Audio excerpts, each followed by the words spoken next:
Hello, everyone. My name is Fons Jacobs, and welcome back to another feature episode on the Band of Insiders podcast. Today, I want to start with an actual thank you. I've started on this journey of turning my articles into podcasts a few weeks ago, and I'm still learning and trying out new things and hopefully improving it week by week for you all. But I'm having a great time. So, thank you to everyone who is tuning in weekly, either through reading my newsletter or on YouTube or on Spotify/Apple Podcasts. So thank you again for tuning in. This week, I have, I think, a very interesting episode for you all.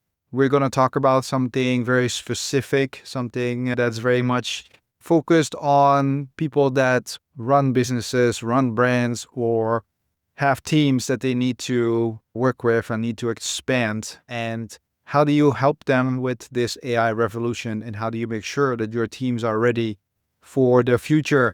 It's a question I get multiple times, and I thought that a good reason for me to do a podcast episode about it. So that's what we're going to talk about today. How do you find AI native people for your company? That is the focus of today's episode. Thank you again for tuning in, and without further ado, let's jump right in. So today we're going to talk about how you can find your next great AI hire. Some of you might not really know who I am or what I do outside of this podcast or my Band of Insiders community. Now, let me get you up to speed quickly. My career has brought me to many countries and many different industries. Eventually, I landed at Monks, or formerly known as Media Monks, one of the largest advertising agencies in the world. I worked 3 years at Monks as Senior Innovation Director before resigning and going out on my own again. This was August 2024. Now I spend my time focused on two things: helping as many people as possible understand this tech revolution so they can benefit from it by creating a lot of content such as this podcast, and helping brands turn emerging technologies like AI, blockchain, and gaming into real strategic advantages. So yes, I talk about this stuff all day. In my role helping brands, I also bump into many interesting questions. Entrepreneurs and business leaders who struggle not just with the technology itself, but with its broader impact on their people and culture. Last week, for example, I had a lovely conversation, and in this call I went back to a line that I used to use a lot, which is, this is as much a cultural revolution as it is a technological revolution. Many leaders are rushing to implement as much AI as they can everywhere, but a lot of people forget that the most important part of this is their people. You have to bring them along, get them enthusiastic about this technology, take away their possible fears, and so forth. But another question which I want to focus on today is not focus on the people within the company, but about hiring the right candidates moving forward. How do you make sure that your new hires are AI native, or at least AI minded/forward? So let me start by saying, yes, I strongly believe that for almost any role, you need to ask candidates if they use AI. I don't think it really matters if it's a finance, creative, or a HR role, for example.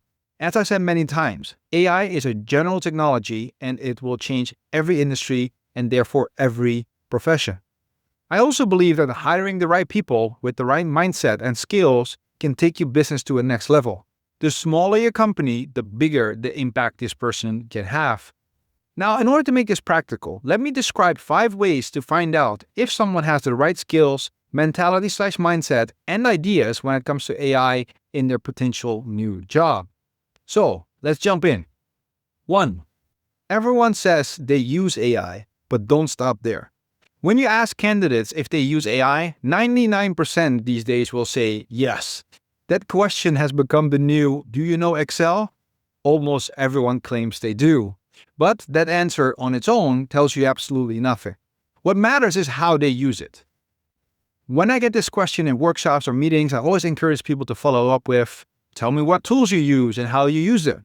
If their answer stops at ChatGPT, and they can't explain how it fits into their daily work or what results it's driven, that's a red flag. It shows they've dabbled, not integrated. You're not looking for people who use AI because it's trendy. You're looking for people who've made it part of their process. Here's what strong answers tend to sound like. I use ChatGPT to draft initial ideas, but I also build a custom GPT that understands our tone of voice. Or I use automation to summarize internal documents each morning. Or I fine-tune prompts for brand context and train the model on previous campaigns. That's a difference between someone playing with AI and someone working with it.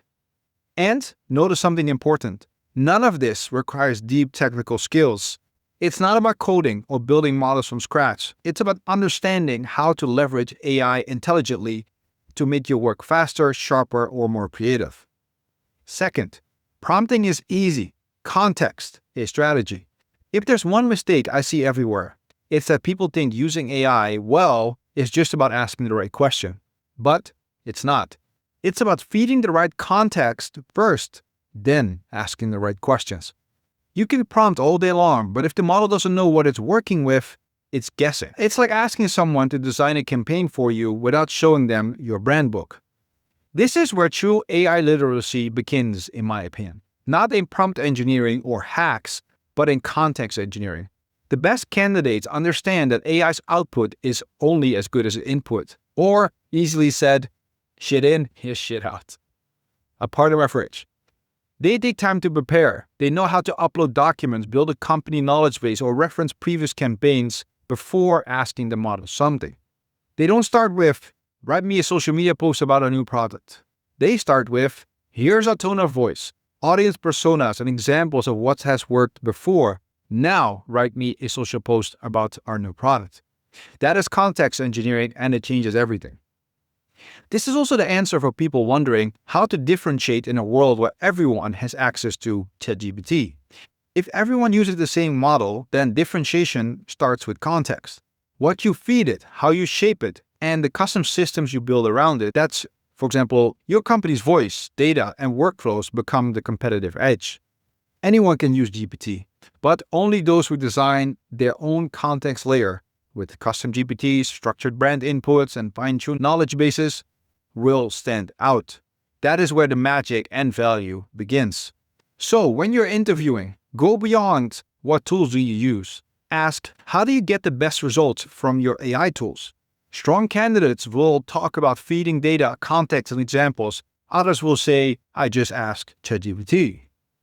Now, 3, a very different one, but very important. Be aware of AI dependency. There's another pattern I've started to notice, especially among younger generations entering the workforce.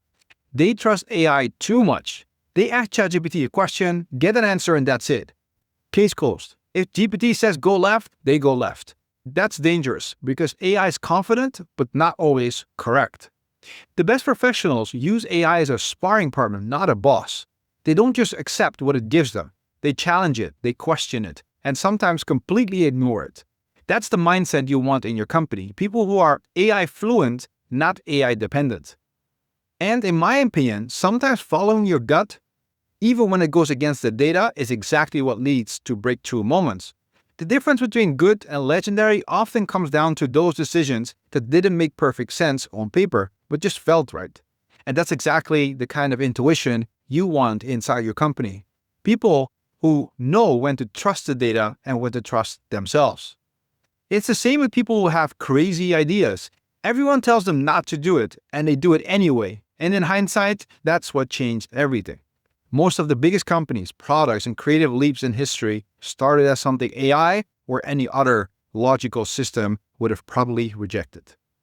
So, when you hire, look for the ones who argue with the machine, the ones who are willing to trust intuition, to follow a hunch, to take a risk, because that's where the breakthroughs happen. AI should augment human thinking, not replace it. The real danger isn't AI taking our jobs, it's people losing their ability to think critically, creatively, and courageously because they stopped questioning it. Then 4, hire for curiosity, not credentials. If there's one trait that's becoming priceless in this new era, it's curiosity. My favorite trait out there, absolutely. I'm a big fan and big believer. AI is changing so fast that whatever skill someone mastered last year might already be outdated. So you can't build a future-ready team by hiring people who know today's tools. You need people who love learning tomorrow's. This means that your best hires might not be the ones with the longest resumes, but the ones with the shortest learning curve. You can hear it in the way they talk about their work. Curious people light up when you explain something new they have tried, a workflow they automated, a model they tested, or a strange experiment that didn't quite work out, but taught them something anyway. And I can say, I have a bunch of those. That's called learning money, in my opinion. When interviewing, try asking, what's the most interesting thing you've learned using AI in the last few months? If they have a story, even a small one, that's a good sign.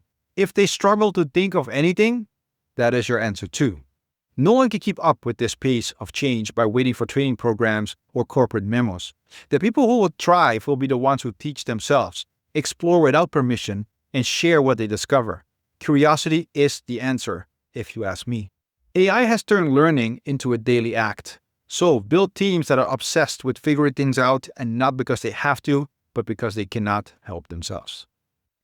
Then 5. Hire people who know how to manage AI agents. Until now, most of us have focused on using AI as a tool, typing prompts, generating outputs, maybe automating small tasks. But that's already changing. We're entering a new phase where AI won't just assist us, but it will act for us. Autonomous agents that can plan, execute, and coordinate tasks across tools and systems are becoming part of daily work. And soon, every team will have them. That means the real skill isn't just how to use AI, but how to manage it. You'll eventually need people who understand how to delegate to machines, how to give the right objectives, how to measure results, and when to intervene. It's a new type of leadership, one that blends human judgment with algorithmic precision. Think of it this way. Just like managers once had to learn how to lead humans with different personalities and strengths, tomorrow's managers will need to lead agents with different capabilities and limitations.